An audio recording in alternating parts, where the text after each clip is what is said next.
guys, ang aking paglutuin ngayon ay sinigang na baboy. Ito yung aking mga ingredients. Kamatis, sibuyas, and gabi.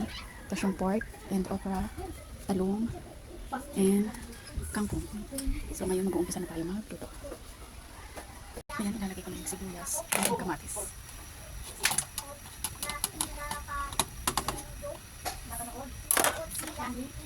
Ito, para kapag ako kasi ng sinigang, hindi ko pa agad nilalagay yung kamatis, sibuyas. Dahil gusto ko yung hindi siya malalata agad.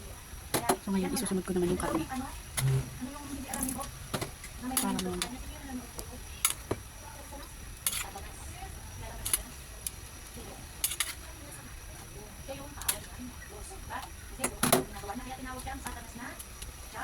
ayan, so lalagay ko na karne.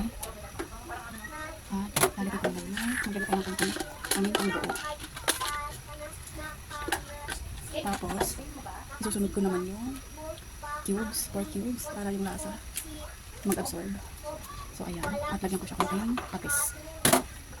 kunting patis lang dahil maalat na yung cubes.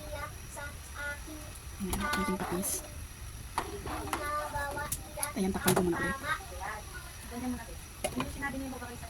So ayan, kumukulo na, ilalagay ko naman yung gabi na powder. Ayan, lagyan ko ng black pepper.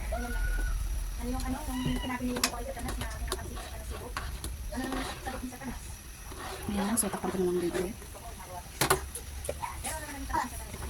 Ayan, isusunod ko na yung okra and talong.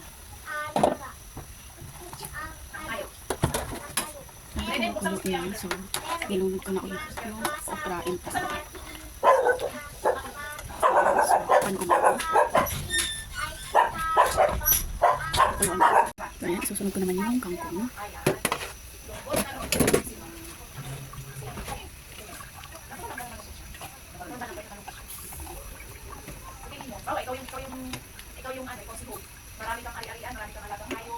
Ayan, so takpan ko rin.